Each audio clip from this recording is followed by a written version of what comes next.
Oh, Tomás, replicó Christian sacudiendo con gravedad la cabeza y levantando con aire desmañado uno de sus índices. En cuanto a eso, tú no puedes comprenderlo. El caso es preciso tener la conciencia en regla, por decirlo así. No sé si conoces eso. Grabó me prescribe un remedio para normalizar los músculos del cuello. Bien, si no lo empleo, si lo descuido, ocurre que me encuentro plenamente perdido y desamparado. Estoy intranquilo, inseguro, angustiado, en desorden todo, yo y no puedo tragar, pero si por el contrario lo empleo, me parece que he cumplido con mi deber y que aquí dentro todo está en orden. Entonces mi conciencia se halla tranquila, me siento satisfecho y desahogado y mi deglución va perfectamente. No es que crea que sea debido a la medicina, ¿sabes? Pero es que una imaginación, compréndeme, solo puede ser contrarrestada por otra imaginación. Mejor dicho, por una contraimaginación. No sé si conoces eso. Sí, sí, exclamó el cónsul, haciéndose un momento la cabeza con las dos manos. Hazlo, pues, haz lo que quieras, pero no hables de ello, no hables. Deja a los demás en paz con tus repugnantes sutilezas. Otra de las cosas que te hace ridículo es ese charlar interminable desde por la mañana hasta por la noche. Pero oye lo que te digo y repito, no me importa un bledo que tú personalmente quieras pasar por loco, pero te prohíbo que comprometas a la casa en la forma que lo hiciste esa noche. A lo cual Cristian no replicó una palabra, limitándose a pasarse la mano por el escaso cabello rubio claro y con una expresión de inquietud en la mirada dejó vagar sus ojos móviles y ausentes. Sin duda, su pensamiento estaba ocupado todavía en lo que acababa de decir. Sucedió una pausa. Thomas, exasperado, dio unos pasos en silencio. Todos los comerciantes son unos estafadores, dices. Bien, ¿acaso estás cansado de tu profesión? ¿Te arrepientes tal vez de haber entrado en el comercio? A tu tiempo pediste autorización a nuestro padre. Sí, Tom, dijo Christian pensativo. La verdad es que prefería estudiar en la universidad, ¿sabes? Debe ser mucho más agradable. Uno asiste cuando quiere, con toda libertad, se siente y escucha como en el teatro. Como en el teatro, de bufón, de café chantant es como estarías bien. Y sepas que no chanceo, estoy completamente convencido de que ese sería tu ideal. Lamentóse el cónsul sin que Cristian protestase, mientras miraba pensativo a su alrededor. Y te atreves a lanzar una opinión como la que hace al caso, tú que no tienes la noción, ni siquiera la más mínima de lo que es el trabajo, que llenas tu vida con teatros, holgazanería y simpleza y te creas una serie de sentimientos y sensaciones y estados en que ocuparte y observarte y cuidarte, solo lo que eres capaz de charlar y charlar del modo más extravagante y procaz. Sí, Tom, asintió Christian, algo apenado, pasándose nuevamente la mano por el cráneo. Es cierto, te has expresado con toda exactitud. ¿Ves? Entre tú y yo hay una diferencia. A ti te gusta una obra teatral y dicho sea entre nosotros, has tenido también tus debilidades y tiempo hubo en que leías con fruición novelas y poesías y otras producciones similares, pero siempre has sabido entenderlo de tal manera que lo has compaginado con el trabajo metódico y la gravedad de la vida. Esto es lo que no reza conmigo. En cambio, yo lo agotaré hasta en fruslerías, sin que me quede nada para crear una ordenada existencia. No sé si me comprendes. Luego resulta que te das cuenta, exclamó Thomas, deteniéndose y cruzándose de brazos. Luego lo admites, lo reconoces y sin embargo vuelves a las andadas. Eres un perro entonces. Christian, un hombre tiene su orgullo, Dios del cielo. Un hombre no continúa una vida que no es capaz de defender. Y así eres tú. Este es tu ser. Cuando ves una cosa y la comprendes y eres capaz de describirla, no, mi paciencia ha llegado a su fin, Cristian, y el cónsul retrocedió bruscamente un paso a la vez que dibujaba con los brazos un gesto impetuoso. Ha llegado a su fin, te digo. Estás cobrando tu sueldo sin presentarte al despacho, pero no es esto lo que me subleva. Ve y sigue desperdiciando tu vida como has hecho hasta hoy, si ese es tu gusto. Eres una excrescencia, un tumor maligno en el cuerpo de nuestra familia, y por desdicho estás aquí en esta ciudad, pero te juro que si esta casa fuese mía, te arrojaría de ella. Sí, te pondría a la puerta, gritó señalando con un amplio movimiento de su brazo el jardín, el patio y el zaguán. Ya no podía dominarse. En él estalló toda la ira que llevaba acumulada. ¿Qué es lo que dices, Thomas? Replicó Christian en un exceso de indignación, que se manifestaba, sin embargo, de un modo singular. Estaba en la actitud que suelen adoptar los patizambos, un poco doblado, expectante, con la cabeza, el vientre y las rodillas algo avanzados, abriendo cuanto le era posible los ojos redondos y hundidos, rodeados de rojo vete que le llegaban hasta los pómulos, como su padre cuando se encolerizaba. ¿Qué me has dicho? Exclamó. ¿Qué te hice yo? Me iré por mi propia voluntad. No necesitas echarme. Uf, añadió con sincero reproche, acompañando esta última interjección con un brusco avance de la mano como si atrapara una mosca.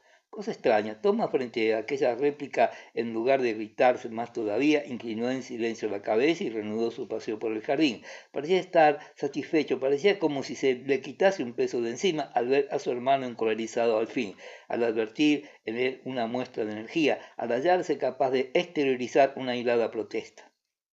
Puedes creerme, dijo apaciguado, volviendo a cruzar sus manos a la espalda. Esta conversación me violenta sobremanera, Christian, pero era precisa. Semejantes escenas en el seno de las familias son muy desagradables, pero no teníamos más remedio que explicarnos. Debemos hablar de todo esto tranquilamente, sosegadamente, amigo mío. Por lo que veo, no te encuentras a gusto en tu cargo, ¿verdad? No, Tomás, lo has adivinado. Mira, al principio me sentía contentísimo y desde luego aquí estoy mucho mejor que en cualquier casa estaña, pero lo que me falta es independencia, creo yo. Siempre te he envidiado al verte sentado, trabajando, aunque para ti no es trabajo, ya que no lo haces porque debas hacerlo, sino por el interés que tienes como dueño y señor. Los otros trabajan para ti y tú puedes disponer, eres libre, es una cosa totalmente distinta. Bien, Cristian, ¿por qué no lo has dicho antes? De ti mismo depende tu independencia, o cuanto menos una semi-independencia. Ya sabes que padre te asignó lo mismo que a mí, un capital provisional de 50.000 marcos y que yo estoy dispuesto en cualquier momento a hacerte entrega de esta cantidad, siempre que sea para emplearlo en una empresa sólida y razonable. Hay en Hamburgo o fuera de él negocios firmes, aunque limitados, a los cuales vendría bien un aumento de capital y que te permitirán como socio. Meditémoslo cada cual por su lado y luego hablaremos de ello con mamá. Ahora tengo que hacer. Entre tanto, tú podrás seguir ocupándote de la correspondencia inglesa. ¿Qué te parece, por ejemplo, la casa HCF Boomster y compañía de Hamburgo? Le preguntó cuando atravesaban el zaguán. Importación y exportación. Conozco al jefe. Estoy seguro de que te aceptaría. Ocurrió esta escena los últimos de mayo del 57 y a principios de junio ya salía Christian para Hamburgo, grave pérdida para el club del teatro, el Tivoli y toda la alegre juventud de la ciudad. Varios suites, entre ellos el doctor Gieske y Peter Tolman, fueron a despedirlo en la estación, obsequiándole con flores y cigarrillos y riéndose a mandíbula batiente al recordar sin duda las historias que Christian les contara en otro tiempo. Como final de la despedida, el abogado doctor Gieske, entre el general aplauso, le condecoró con una medalla de papel dorado de la Orden del Cotillón, prendiéndola en el abrigo del agraciado. Esta orden tenía su origen en una casa de la cercanía del puerto, cierta posada que de noche exhibía una linterna roja sobre la puerta, lugar de sospechosas citas, y aquella distinción fue conferida a Christian Vanderbilt por sus innegables méritos. Capítulo cuarto. Llamaron a la puerta del zaguán y la señora Grunlich fue fiel a su costumbre, salió al descansillo de la escalera para asomarse apoyada en la barnizada barandilla mirando hacia abajo. Apenas vio una silueta en la puerta se precipitó con brusca reacción para retirarse un momento después y sujetando con una mano el pañuelo sobre los labios y recogiendo con la otra los pliegues de su falda, se apresuró a subir de nuevo las escaleras. Al llegar al segundo piso encontró a la señorita Hugman murmurándole unas palabras a las que Ida contestó con un gesto de alegre sorpresa y una frase en lengua polaca que venía a sonar algo así como "Maybe Kokota". En aquel momento la consulez estaba en el salón de los paisajes, ocupada con dos largas agujas de madera en una labor de punto, un chal, una toquilla o algo parecido. Eran las 11 de la mañana. De pronto se presentó la camarera por la puerta del peristilo y tras unos golpecitos en la vidriera entró alargando a su señora una tarjeta de visita. Tomó la consulez y se ajustó las gafas que usaba para coser. Luego dirigió una mirada interrogativa a la roja cara de la muchacha y después de leer nuevamente la tarjeta, volvió a mirar perpleja a la sirvienta. Al fin, en tono cariñoso, a la par que firme, le preguntó, ¿qué significa esto, chiquilla? En la tarjeta decía en caracteres impresos, X, Nope y Company, pero X Nope, así como el signo I estaban borrados por una gruesa raya azul, y Co era lo único que quedaba legible. Señora consulesa, dijo la muchacha, es un señor que habla muy mal el alemán y que no parece demasiado... Al entrar ordenó la consulesa comprendiendo quién era la compañía que solicitaba ser recibida. Salió la sirvienta y un momento después se abrió de nuevo la vidriera, dando paso a una rechoncha figura que se detuvo en la entrada de la estancia, dejando oír unas palabras confusas que tal vez parecían decir, tengo el honor. Buenos días, dijo la consulesa, haga el favor de pasar, y apoyando la mano en el brazo del sofá, incorporóse ligeramente, indecisa aún sobre si debía o no levantarse. Me he tomado la libertad, respondió el forastero con un acento campechano y arrastrando las palabras mientras inclinándose cortésmente avanzaba 2 pasos y volvía a detenerse, dirigiendo a su alrededor una mirada investigadora, tal vez en busca de un asiento propicio o quizás un lugar indicado donde depositar su sombrero y bastón, prendas que había conservado al entrar. El encorvado puño de asta en forma de garra de su bastón no dejaría de medir su buen pie y medio.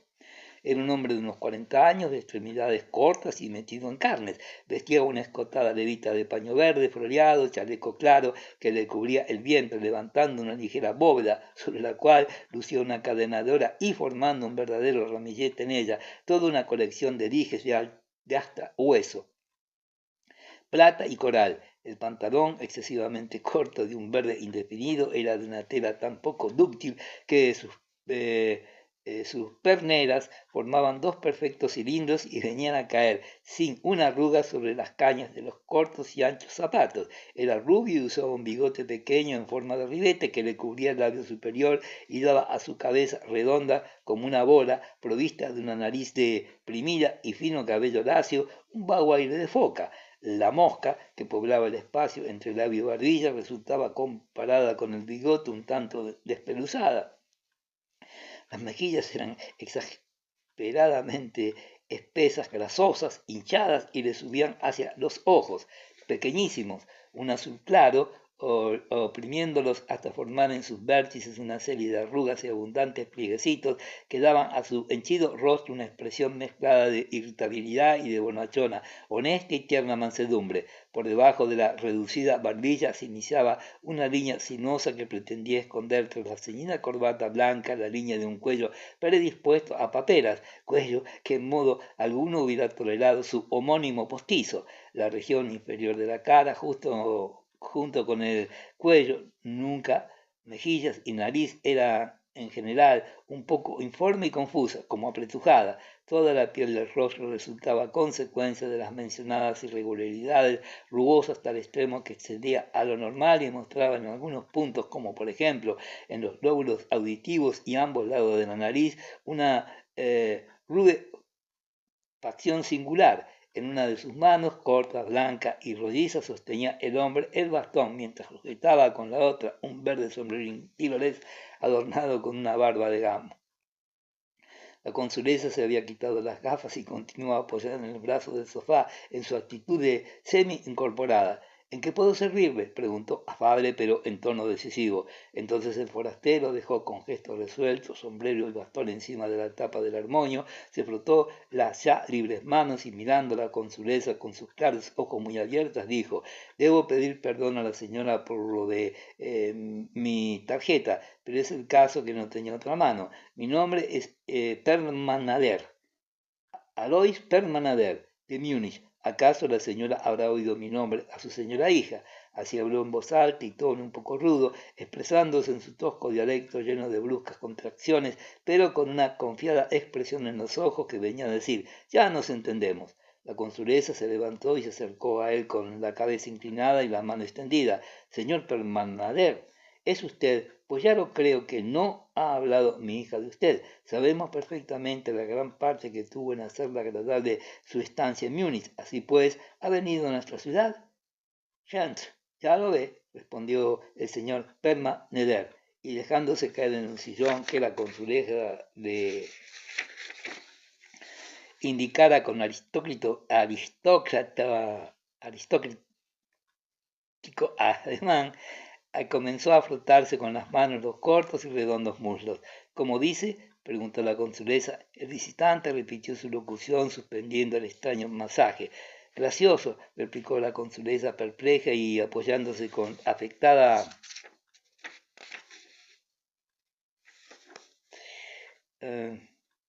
hilaridad en el respaldo, cruzadas las manos sobre el seno, pero el señor Permanader se dio cuenta e inclinándose se puso a describir. Dios sabe por qué, círculos en el aire con la mano mientras decía con gran vehemencia. Parece que se maravilla la señora. Sí, sí, mi buen señor Permanader. Es cierto, replicó la consulesa alegremente, después de lo cual se hizo una pausa. Para llenarla nuestro hombre lanzó un profundo suspiro. Cáspita con la cruz, ¿eh? Como dice, preguntó otra vez la consulesa, desviando un poco la mirada. ¿Qué cruces? Digo, repitió el señor Permaneder en un tono desmesurado y perfectamente grosero. Gracioso, volvió a observar la dama con indulgencia, con cuya observación empezó otro silencio. No será indiscreto preguntar, prosiguió ella, ¿qué le ha traído aquí, apreciado señor? Es un largo viaje desde Múnich. Un pequeño negocio, respondió el señor Permanader, agitando una mano en el aire. Una operación con la destilería Waldmühle, señora. Ah, es verdad que es usted traficante en lúpulo, apreciado señor Permanader. Nope y Company. No, es cierto, he oído frecuentes elogios sobre su casa de labios de mi hijo, el cónsul. Continuó deferente la consulesa, a lo que su interlocutor contestó interrumpiéndola sin miramientos. Ya, ya, de eso no hay ni que hablar. La principal razón de mi viaje, sin embargo, ha sido la de satisfacer mi deseo de hacer una visita a mi señora, la cónsules, y ver de nuevo a la señora Grunlich. Creo que son bastantes razones para emprenderlo. Muchas gracias, repuso cordial la dama, tendiéndole otra vez la mano aristocráticamente curvada. Voy a decir con su permiso que prevengan a mi hija, añadió, y levantándose fue a tirar del cordón de la campanilla que estaba junto a la puerta. La consulesa ordenó a la camarera, hazme el favor de llamar a Madame Grunch, querida. Sí, por lo tanto, Sacramento, voy a tener una gran alegría, exclamó el señor Permanader, que se había ido girando en su asiento en la dirección que tomaba la señora, volviendo con ella a la primitiva. Voy a tener lo que se dice un alegrón, dijo ensimismado, contemplando, distraídos los tapices, el gran tintero de porcelana de Sebles y los muebles. Luego repitió diversas veces, por la cruz de Cristo, cruces y recluces. Mientras tanto se rascaba las rodillas y suspiraba sin motivo aparente. Así pasó el tiempo hasta que hizo su entrada Madame Grunlich. Esta había decidido arreglarse, se puso una blusa de color claro y se ordenó el peinado. Su rostro parecía más fresco y lindo que de costumbre y la punta de su lengua jugaba con picardía en uno de los ángulos de su boca. Apenas apareció el señor Permanader, saltando de su asiento, se precipitó a su encuentro con enorme entusiasmo. Todo en él condensaba en el gesto, tomando la mano de la joven, la sacudió vigorosamente a la par que exclamaba, oh, señora Grundy, por el Dios de Canaán, ¿cómo le ha ido en todo este tiempo? ¿Qué es lo que ha hecho? Dios mío, qué alegrón tengo. ¿Se acuerda todavía de nuestra Múnich y de nuestras montañas?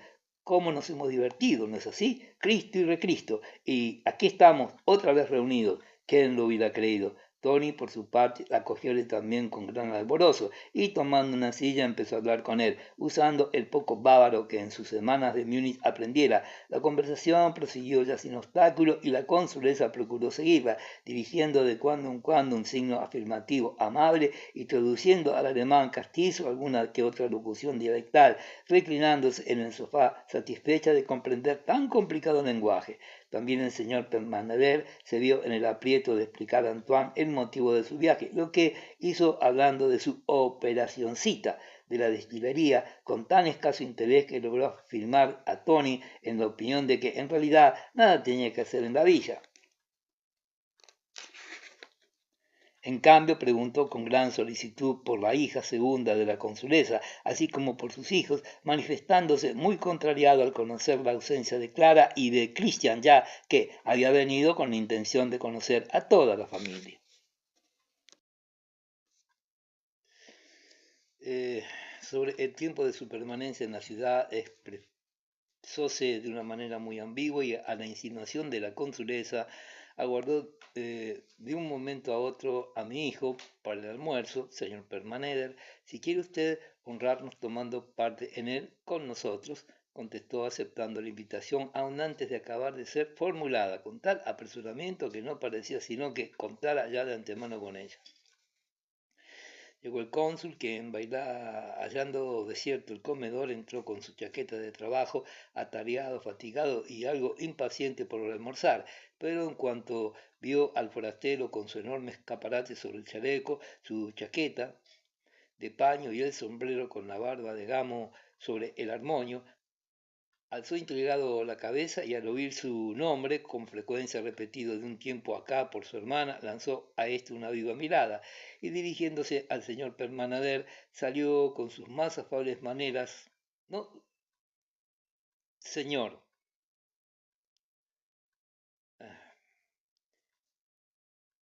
No se sentó, sino que encamináronse todos al comedor del entresuelo, donde la señorita Hugma había puesto ya la mesa, sobre la cual zumbaba el samóvar, un samóvar auténtico, regalo del pastor Tiburtius y su esposa. Aquí terminan las penas, dijo el señor Permaneder, sentándose en el sitio que le señalaron y contemplando el abundante surtido de fiambres que aparecía en la mesa.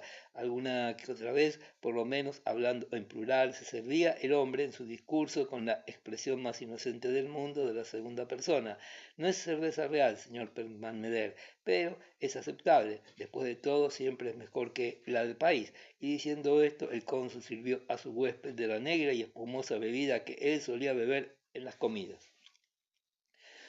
Muchas gracias, vecino, contestó el señor Perman con la boca llena, sin reparar en la mirada de espanto que le dirigía la señorita Hudman. Sin embargo, tomaba cerveza inglesa con tan manifiesto desagrado que la consulesa mandó traer una botella de vino tinto, lo que le regocijó en extremo. Reanudándose su charla con la señora Grunlich, a causa de su vientre, estaba sentado a respetable distancia de la mesa, apartada y extendida hacia adelante las cortas piernas y uno de los brazos terminado por una mano blanca y obesa colgando verticalmente por encima del respaldo de la silla, mientras la cabeza, adornada con su bigote de foca, se mantenía ladeada, reflejando su rostro una expresión de cohibido bienestar y escuchando con un encendido reflejo en sus arrugados ojos las palabras y respuestas de Tony. Esta, con gracioso gesto, iba cortándole rebanaditas, ejercicio por el cual era nuestro hombre asaz desmañado, mientras le refería incesantes detalles de su pasada vida.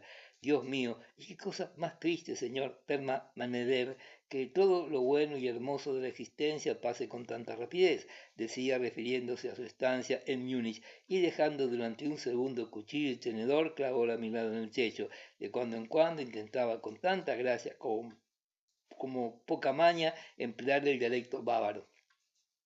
Durante la comida llamaron a la puerta y un meritorio entró con un telegrama. Leyó el cónsul retorciéndose con dos dedos una de las largas guías de su bigote y aunque era visible la profunda atención con que reflexionaba sobre el contenido del despacho, preguntó al forastero en su tono más desenvuelto: ¿Y cómo van los negocios, señor Permanader?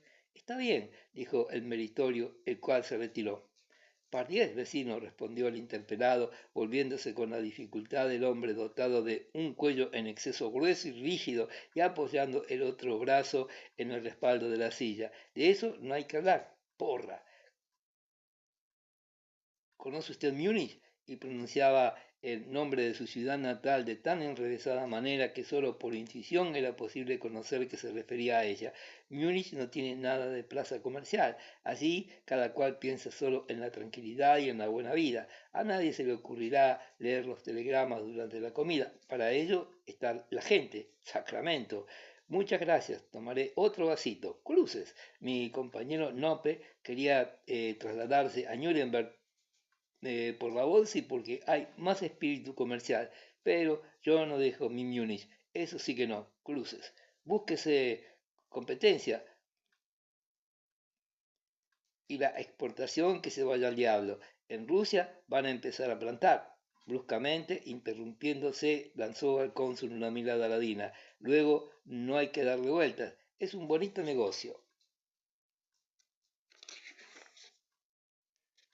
No son flojos los beneficios de la compañía destiladora de la que es director Nieder Paul. ¿Sabe usted? Empezó siendo una pequeña sociedad, pero ahora tiene un gran crédito y fuertes cantidades, al 4% en hipotecas. Han ampliado el edificio y le aseguro que su negocio actual es magnífico. Terminó el señor Permaneder y declinando cigarrillos y cigarros, sacó con el beneplácito de la concurrencia una pipa con cazoleta de asta y sumergido en densa nube de humo, entabló una discusión con el cónsul. ¿Qué pasó de los negocios a la política? Hablaron de las relaciones entre Prusia y Baviera, del rey Max y del emperador Napoleón, y a lo largo de ella el señor Permaneder la sazonó con alguna locución indescifrable, llenando las pausas con suspiros e interjecciones fuertes las más y que no venían a cuento, tales como vaya historia y otras menos moderadas. Era tan grande el estupor de la señorita Hugman que, aun teniendo en la boca algún bocado, llegaba a olvidarse de masticarlo contemplando atónita al forastero con sus brillantes ojos oscuros y manteniendo, según su costumbre, tenedor y cuchillo en posición perpendicular sobre la mesa y moviéndolos lentamente. No recordaba que jamás expresiones semejantes hubiesen resonado en el ámbito de aquellas paredes, ni que se hubiera hecho tal humareda, como tampoco había sido nunca testigo de tamaña libertad en el porte y en la conducta. La consuleza, después de procurar indagar con resultado negativo las dificultades con que debía tropezar en Múnich, una exigua comunidad evangélica bajo la mayoría papista, se quedó en actitud de amable perplejidad y en cuanto a Tony, hubiérase dicho que durante el curso de la comida le invadía una especie de desazón y de inquietud. Solo el cónsul se divertía de lo lindo, instando a su madre para que hiciera servir otra botella de añejo e invitando al forastero a una visita a su casa de la calle Ancha. Su esposa se sentiría gran satisfacción. Hace 3 horas, después de su llegada, empezó el negociante en lúpulo a insinuar la necesidad de retirarse y así, después de vaciar su pipa con algunos golpecitos y apurar el vino de su vaso, murmuró algo sobre la cruz y se levantó. He tenido un gran honor, señora. Quede con Dios, señora Grunich. Quede con Dios, señor Vanderbroek. Al oírle, Ida Hudman se encogió de hombros y sintió que se sonrojaba. Buenos días, señorita, dijo al marcharse. Buenos días. La consulesa y su hijo cambiaron una mirada. El señor Permanader había manifestado su intención de volver a la modesta fonda donde se hospedaba a orillas del Trave. La amiga muniquesa de mi hija y su marido residen muy lejos, dijo la anciana señora dirigiéndose nuevamente al señor Permanader, y es difícilmente hallaremos ocasión de poder ofrecerles nuestra hospitalidad, pero si usted, apreciado señor mío, quisiera hacernos el honor durante el tiempo que piense permanecer en la ciudad de aceptarla, sería en nuestra casa muy bienvenido. Al decir eso, le largó la mano y como si lo esperara, el señor Permanader se la estrechó sin ceremonias, aceptando con tanto apresuramiento la invitación como lo hiciera poco antes con la del almuerzo.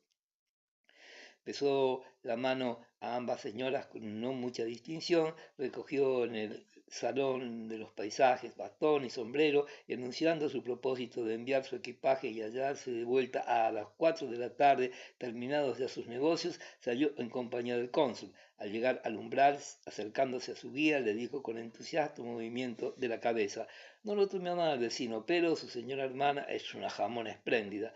Quede con Dios, y se alejó sin cesar en sus movimientos de cabeza. El cónsul sintió la imperiosa necesidad de subir nuevamente para cambiar impresiones con las señoras, y la Hudman se disponía ya atareada con las ropas de la cama a preparar la habitación del pasillo. La consulesa, sentada todavía a la mesa, tenía fijos sus claros ojos en una mancha del techo y tamborileaba ligeramente sobre el mantel con sus blancos dedos. Tony, junto a la ventana, estaba con los brazos cruzados y no miraba a su derecha ni izquierda, sino de frente con aire digno y actitud severa. En la habitación reinaba el silencio. ¿Y bien? Preguntó Thomas, parándose en el umbral mientras sacaba un cigarrillo de la petaca que llevaba grabada una troika en la tapa. La risa sacudía sus hombros. Un hombre agradable, observó la consulesa inocentemente. Esa es mi opinión. Dicho lo cual, el cónsul hizo un gesto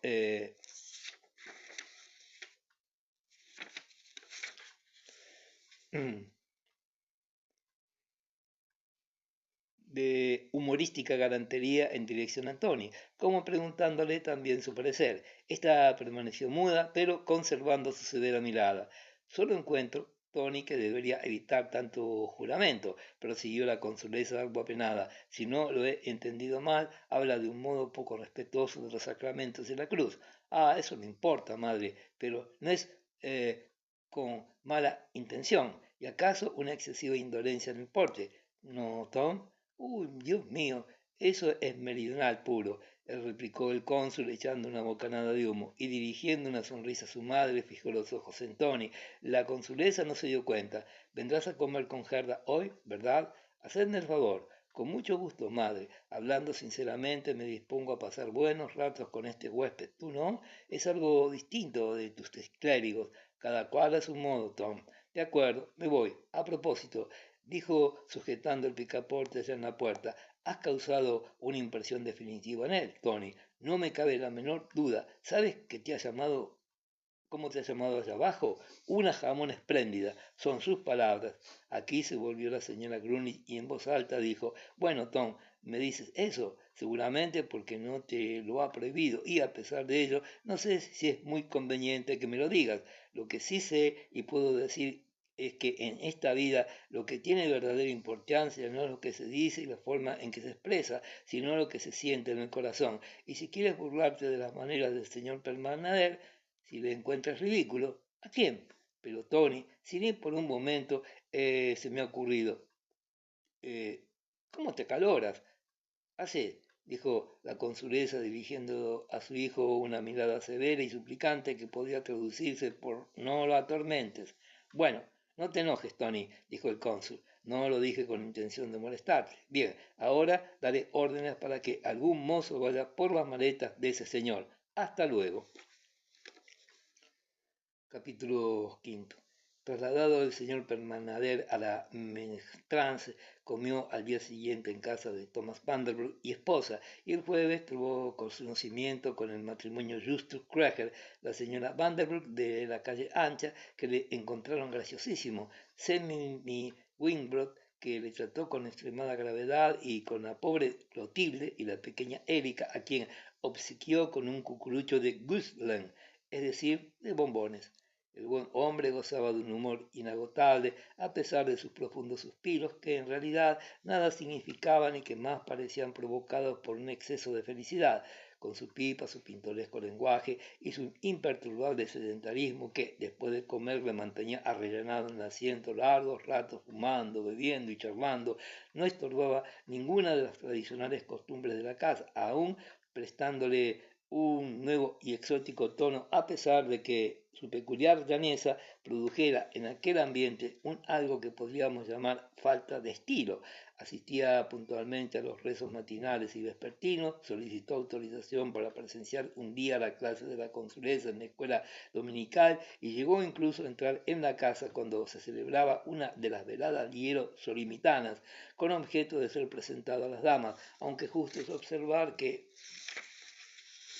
se retiró en cuanto Lea Gerard dio comienzo a su lectura. Su presencia no tardó en ser conocida en la ciudad y las grandes casas allá hablábanse con curiosidad del huésped bávaro de los Vanderbilt, pero como el forastero no poseía relaciones en la bolsa ni entre las familias de la localidad y además por lo muy avanzado de la estación, la mayor parte de estas disponíanse a trasladarse a la playa. El cónsul desistió de presentarle en sociedad, aunque atendió y agasajó al forastero cuando le fue posible, restando tiempo a sus deberes comerciales y municipales. Le acompañó a todas partes donde hubiera algo digno de ser visto: iglesias, portales, fuentes, el mercado, la casa del ayuntamiento y la sociedad de navieros, procurando hacerles agradable la estancia y relacionándole en la bolsa con sus más íntimas amistades. Cuando la consulesa, su madre, quiso agradecerle los intereses, respondió secamente, madre, ¿qué no hará uno?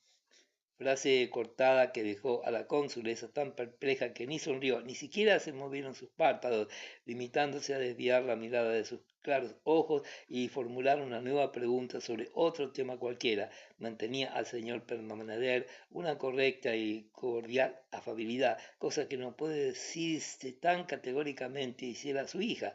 A dos jueves infantiles había ya asistido el traficante en lúpulo, pues cuando el tercero o cuarto día de su llegada hubiera manifestado de un modo puramente incidental que su asunto con la destilería de la localidad estaba ya solucionado, había transcurrido ya una semana y media del día de su llegada. En cada uno de ellos, la señora Grunitz se vio en el caso frente al lenguaje y modales del señor Permanader de lanzar vivas y hurañas miradas al círculo de su parentela, a tío Justus, a las primas Vanderburg o a Thomas, sonrojarse y quedar un buen espacio, muda y violenta, e incluso salir de la habitación.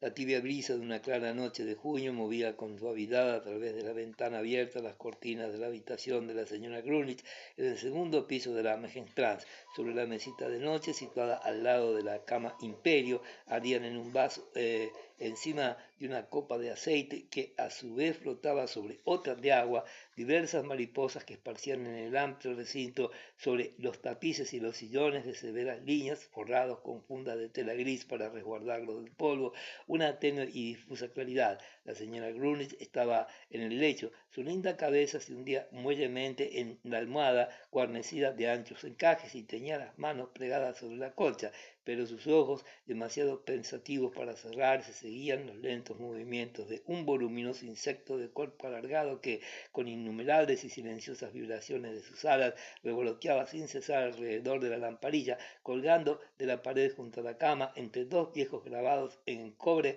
que representaban vistas de la ciudad en la Edad Media. Destacábase en un marco el siguiente versículo: deja al Señor trazar tus caminos. Pero, ¿es acaso un consuelo esta recomendación cuando se encuentra una a medianoche tendida con los ojos abiertos, meditando en la necesidad de adoptar una resolución y sola, completamente sola, sin consejo alguno, debiendo decidir toda su vida con un sí o un no?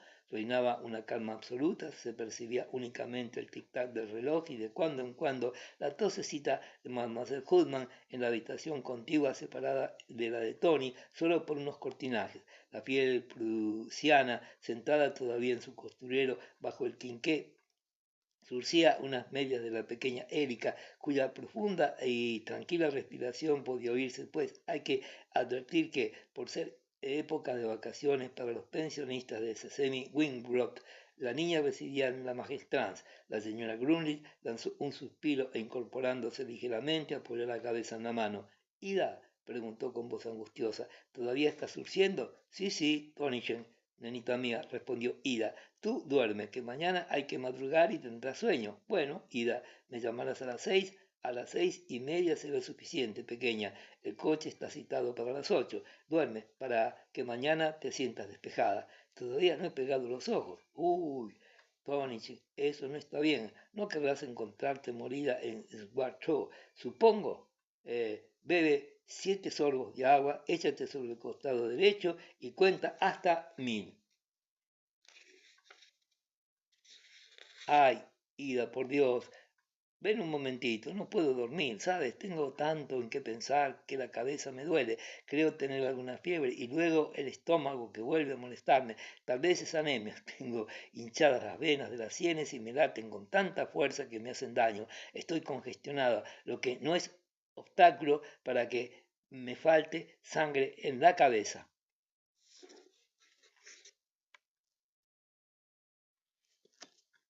Oyóse el rozar de una silla en el suelo y la angulosa y robusta figura de Ida Hudman, con un sencillo y anticuado vestido pardo, apareció entre los cortinajes.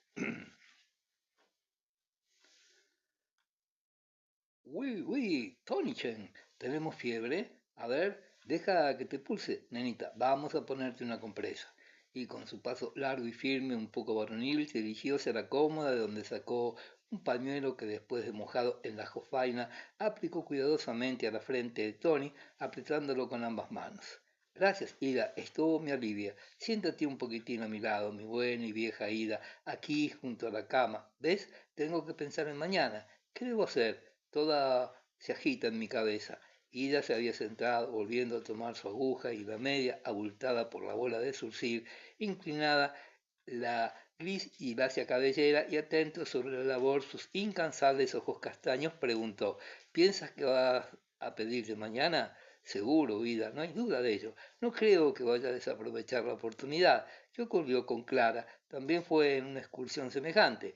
Claro que podía esquivarle permaneciendo al lado de los demás sin dejar que se me aproximara, pero con eso no se resuelve nada. Se marcha pasado mañana, ya lo ha dicho, y es imposible que siga más tiempo. Si no se resuelve, es preciso, por tanto, que mañana se decida. Pero, ¿qué le digo, Ida, cuando me pregunte? Tú no te has casado nunca, no tienes experiencia de la vida, pero eres una mujer honesta, de entendimiento y cuentas 42 años. ¿No puedes aconsejarme? Lo necesito tanto en este momento. Ida Hugman dejó caer la media sobre su falda. Sí, Tonichen, yo también he reflexionado mucho sobre ello, pero creo que hay poca cosa que aconsejar, querida. No puede marcharse sin hablar antes contigo y con tu mamá, y si no le quieres, debías haberle despedido antes. Tienes razón, Ida, pero es que no podía porque al final tendría que ser así. Claro que todavía pienso, puedo volverme atrás, aún no es demasiado tarde, y mientras tanto me estoy atormentando. ¿Te gusta, Tony Chen? Dímelo sinceramente. Sí, Ida, mentiría si otra cosa dijera. No es guapo, ciertamente, pero no se trata de eso solo en la vida. Es hombre de buen fondo, es incapaz de toda maldad. Créeme, cuando pienso en Grunlich, Dios mío, no cesaba de decir que era activo e ingenioso y sabía encubrir con gran arte su superchería. Permanader no es así, es bastante comodón y toma la vida con demasiada tranquilidad.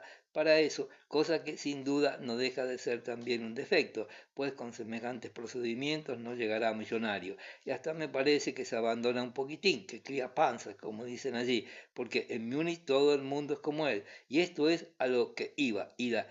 Esta es la cuestión.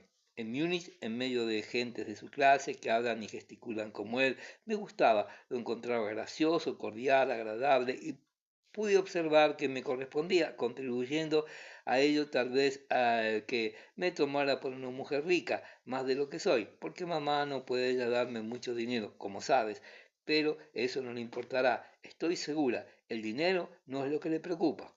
Bueno, que decía Ida, en Múnich, así, Tónich, pero ¿y aquí? Aquí Ida ya comprende lo que quiero decir. Aquí, fuera de su propio centro, en medio de gente tan peculiar, tan seria, tan mirada grave, claro que tengo que molestarme y sentirme violenta por su causa. Sí, Ida, te lo confieso, yo soy una mujer formal y su actitud me cohíbe, a pesar de que esto por mi parte sea tal vez una maldad. ¿Ves?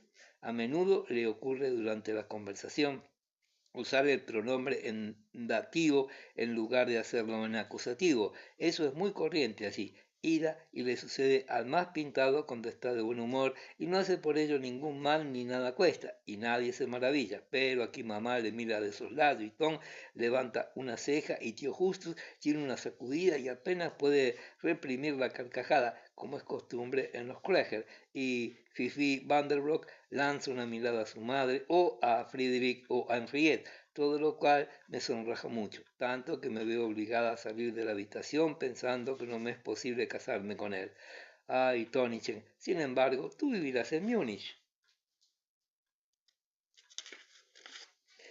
Tienes razón, Ida, pero ahora vienen los esponsales, habrá que dar una fiesta. Dime tú misma cómo me presento a las familias Kistenmaker y Moldentorf y otras. Qué vergüenza pasaré por su falta de distinción. Ah, Grunge era más distinguido, a pesar de tener un alma negra, como decía el señor Stengel. Ida, se me va la cabeza. Cámbiame la compresa, por favor. Al fin habrá de ser, repitió avanzando la frente para que Ida le pusiera nuevamente el pañuelo empapado. Lo principal es y será que vuelva a casarme y no continúe aquí como mujer divorciada. Si vieras, Ida, he pensado tanto esos días sobre aquellos lejanos en que se presentó Grunlich y en las escenas que me hizo, fue escandaloso. Y luego en Travemund y en los Schwarzkopf, dijo lentamente mientras se posaban sus ojos soñadores en el surcido de la media de Erika. Más tarde vino el noviazgo de Einsbutter y nuestra casa era distinguida. Ida. Cuando pienso en mis negligés, no voy a tenerlas con Permanader. La vida le vuelve a una modesta, ¿sabes? Y luego el doctor Kreisel, la niña y el banquero Keisenmeyer. La cena final fue terrible. No puedes imaginártela cuando en la vida ha pasado uno por tan crueles experiencias. Pero Permanader no se meterá en negocios sucios. Es de lo último que le creo capaz, y en cuanto a su comercio podemos tener confianza absoluta, porque creo que él y Nope obtienen buenos beneficios con la destilería de Niederport, y cuando sea su esposa, ya verás cómo procuro volverle más mirado y hacer que progrese ese esfuerzo por honrarnos a todos, porque este deber ha de aceptarlo desde el momento que se casa con una Vanderbroek. Dobló la mano detrás de la nuca y estuvo un rato mirando al techo. Han pasado 10 años justos, desde que me casé con Grunlich, 10 años, y ahora me encuentro tan lejos como entonces. Tengo que dar otra vez el sí a un hombre, ¿sabes? Ira que la vida es de una gravedad terrible, pero la diferencia estriba en que entonces se trataba de hacer una gran obra y todo el mundo me importunaba y me atormentaba, y ahora, en cambio, están muy calladitos, jugando como la cosa más natural del mundo que acepte, pues has de saber, Ida, que este noviazgo con Alois, ya le llamo Alois, puesto que al fin habrá de ser, no será recibido ni con solemnidad ni con alegría. No se trata para nada de mi felicidad, sino de reparar con un segundo matrimonio el fracaso del primero, y se estima en mí como un deber, porque así lo exige nuestro nombre. De esta manera piensan mamá y Tom. Ah, no, Tonichen, si no le quieres, si no ha de ser para tu felicidad. Ida, conozco la vida. Yo no soy una boba y tengo ojos en la cara. Mi madre es posible que no porfiase, porque ella, cuando se trata de cuestiones dudosas, las pasa y dice, hace, pero Tom lo quiere. A ver si me vas a enseñar tú a conocer a Tom. ¿Sabes cómo piensa? Pues piensa cualquiera que no sea totalmente indigno, porque esta vez no se trata de un partido brillante, sino de hacer desaparecer aquel borrón con un segundo matrimonio. Así piensa mi hermano. No bien llegó Permanader, Ton en silencio tomó informes comerciales sobre él. Puedes estar cierta, y como resultaron satisfactorios, la cuestión quedó resuelta para mi hermano. Ton es muy político y sabe lo que quiere. ¿Quién ha echado a Christian? Es una dura palabra, Ida, pero es verdad. ¿Y por qué? Pues porque comprometía a la familia, y esto es exactamente lo que yo hago a sus ojos. Ida, no con palabras y hechos, sino con mi existencia de mujer divorciada. Él quiere que esto termine, y tiene razón. Dios sabe bien que no por eso le quiero menos y espero que él por su parte me corresponda. Por último, en todos estos años yo he suspirado continuamente por volver a la vida social, porque en casa de mi madre me aburro. Dios me perdone si peco, pero al fin y al cabo tengo 30 años y me siento joven. Son cosas que ocurren en las familias. Ida, tú, por ejemplo, a los 30 años tenías ya el cabello gris. Los de vuestra casa sois así, por lo visto. Y tu tío Pral, el que murió de hipo. En el curso de la noche hizo aún otras observaciones de la misma índole, repitiendo por 2 o 3 veces. Al fin no puede ser de otro modo, hasta que se quedó dormida con un sueño dulce y profundo que se prolongó unas 5 horas. Capítulo sexto. Espesa niebla se cernía sobre la ciudad, pero el señor Longuet, consocio de la compañía de carruaje de la Jonenstrans, conduciendo personalmente un coche cubierto, aunque abierto por los 4 costados, se paró en la Magistral y dijo, dentro de una horita el sol romperá las nubes, así que podía uno estar tranquilo. Entre tanto, la consulez, Antoine, el señor Permanader, Erika e Ida Husman, desayunados ya, se encontraban dispuestos para emprender la marcha en el vasto zaguán, esperando a Herdy y a su marido. La señora Grunling, con un vestido color crema y corbata de raso bajo la barbilla, tenía un aspecto magnífico, pese a la agitada noche que acababa de pasar. Toda vacilación e incertidumbre parecía haber tocado a su fin. A juzgar por su rostro que, al hablar con su huésped mientras se abrochaba con lentitud los botones de los guantes, reflejaba calma, firmeza y hasta casi solemnidad. Había recobrado aquella disposición de ánimo que antaño la caracterizara, el concepto que tenía de su importancia, de la gravedad de la decisión que debía tomar, la conciencia de encontrarse por segunda vez en un día en que, cumpliendo lo que estimaba su deber, volvería a intervenir con su severa determinación en la historia de la familia, la llenaba de orgullo y hacía latir con más fuerza su corazón. Aquella noche había visto en sueños la crónica de su estirpe y el blanco, donde anotaría su segundo noviazgo, para así borrar, cancelar la negra mancha que emborronaba aquellas páginas. He aquí por qué aguardaba ahora con impaciencia alegre y serena la llegada de Tom, a quien pensaba saludar con una grave inclinación de cabeza, con cierto retraso, solo imputable a la circunstancia de que la joven consulesa Vanderbilt no estaba acostumbrada a terminar tan pronto su tocado. Aparecieron el cónsul y su esposa. Venía él con aire risueño, vistiendo un traje pardo claro, a cuadros pequeños, que dejaba ver por la ancha escotadura de la americana el borde del chaleco veraniego. Sus ojos sonrieron al advertir la incomparable dignidad que se pintaba en el rostro de Tony. Gerda, en cambio, cuya belleza un poco mórbida y enigmática ofrecía un raro contraste con la linda figura de su cuñada plena de salud, no mostraba señal alguna de tener un humor festivo y alborotado. Probablemente no había dormido. El intenso lila que formaba el color principal de su vestido, contrastado de una manera particularísima con el rojo subido de su cabello, añadía a su tez un matiz todavía más blanco, más mate que de ordinario. Las azuladas sombras que rodeaban sus ojos castaños aparecieron asimismo más profundas y sombrías. Con frialdad ofreció la frente al beso de su suegra, alargó la mano al señor Permaneder con expresión un tanto irónica y a la vivaz exclamación que, al verla batiendo palmas, brotó del labio de Madame Grundig. Gerda, Dios mío, qué hermosa está siempre, correspondió solamente con una sonrisa despectiva. Sentía profunda aversión por las excursiones de aquella clase, y más en verano y en domingo, acostumbrada a la penumbra de sus habitaciones, siempre entre corridos cortinajes y poco amiga de salir como era, temía al sol, al polvo, a los pequeños burgueses vestidos de fiesta, al olor del café, de la cerveza, del tabaco, y sobre todo, y esto era lo más que la contrariaba en el mundo, odiaba el acaloramiento y las incomodidades. Amigo mío, dijo a Thomas cuando éste le comunicó el plan de excursión de Schwartau y al bosque gigante, ideada en honor del huésped de Múnich para que pudiera conocer algo de los alrededores de la vieja ciudad. Ya sabes, pues, así me hizo Dios, que nada deseo tanto como la quietud y la vida metódica. No he sido creada para excitaciones y bullicio, así que haréis el favor de dispensarme. No se hubiera casado con él si le hubiese faltado la certidumbre de contar para semejantes casos con su completo asentimiento. Sí, tienes razón, Gerda Sotenet, que uno se divierte en ocasiones semejantes, es pura imaginación, pero se hace para no parecer un misántropo, para no aislarse del trato social. Esta es una vanidad que halaga a todo el mundo. A ti no, pronto cae uno, sino en el concepto de huraño y esquivo, con lo que pierde en el ánimo de los demás. Hay también otra cosa, mi querida Gerda. Todos estamos interesados en hacer un poco la corte al señor Permanader. No dudo de que comprenda la situación. Se está tramando algo y sería lástima, mucha lástima, que no se llegara a realizar.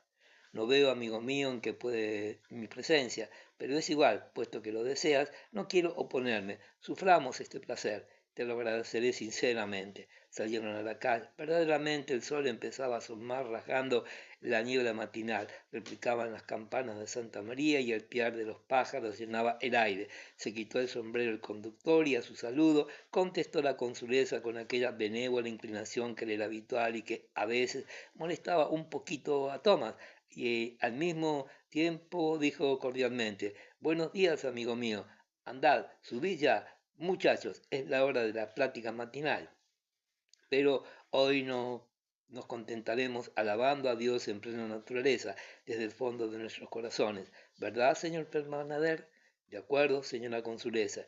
Y uno tras otro fueron subiendo todos al interior del coche capaz para 10 personas, acomodándose sobre los cojines que, seguramente en honor al señor Permanader, eran azules y blancos. Resonó luego el golpe seco de la portezuela al cerrarse, castañeteó la lengua del señor Longuet excitando el tiro y los dos musculosos animales bayos emprendieron el trote a Encrances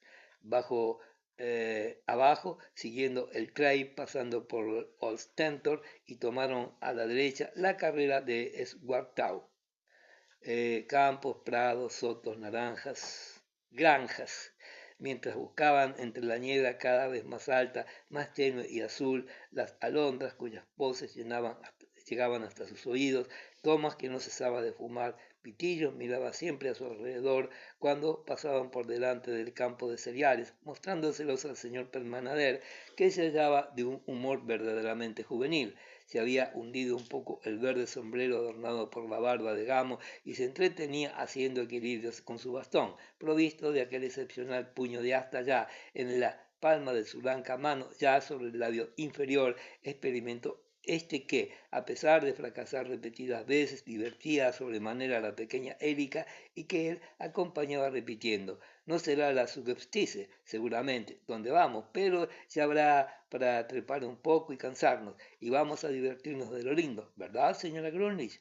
Luego se puso a hablar con gran vehemencia sobre el alpinismo con mochila y pico, cosa que la consulesa celebró con varios diantres admirativos y deploró por no sabemos qué asociación de ideas la ausencia de Christian, quien, según había llegado a sus oídos, era un señor alegre por demás. A veces, respondió el cónsul, pero en ocasiones como esta resultaba inimitable. Es cierto, comeremos cangrejos, señor Permanader, exclamó alegremente. Cangrejos del Báltico, ya los ha probado usted en casa de mi madre alguna vez, pero mi amigo Diekman, el dueño del restaurante Al Bosque Gigante, los tiene de una calidad insuperable. Además, habrá pan de miel, el famoso pan de miel de nuestras tierras, o es que su fama no ha llegado todavía hasta Elizar. Bueno, ya verá usted. La señora Grunling mandó pasar 2 o 3 veces el coche para tomar unas amapolas y centaurias que crecían al borde del camino, y cada una de ellas el señor Permanet porfió con verdadera furia para ayudarla en la empresa, pero como el vacar y el subir le produjo cierto desasosiego, optó por renunciar a ello. Erika disfrutaba con cada corneja que emprendía el vuelo, e Ida Hudman, que fiel a su costumbre, no salía nunca sin un largo impermeable y un buen paraguas, aunque cayera el sol a plomo, se reía a coro con la niña, como buena haya que no se limita a corresponder a las expansiones infantiles, sino que las siente y asimila. Reía con su risa franca que tiraba un poco a relincho, con tanto desahogo que Gerda, que no la había visto envejecer en la familia, la contemplaba con cierta extrañeza y frialdad. Estaban en Oldenburgo, tenían ante sí grandes bosques de hayas. El carruaje atravesó el lugar por la placita del mercado, con sus pozos de polea, salió otra vez al campo libre y rodando por el puente que cruza el riachuelo Au, se detuvo frente a la posada, al Bosque Gigante, construcción de un solo piso, situada en una llana superficie plantada de césped y rústicos bancales. Por uno de sus lados cruzaban senderos arenosos y por el otro el bosque se remontaba en forma de anfiteatro. Los pocos pero bruscos desniveles eran sorteados por medio de toscas escaleras construidas con el concurso de salientes raíces y rocas, y sobre las plataformas naturales entre los árboles se veían mesas pintadas de blanco, bancos y sillas.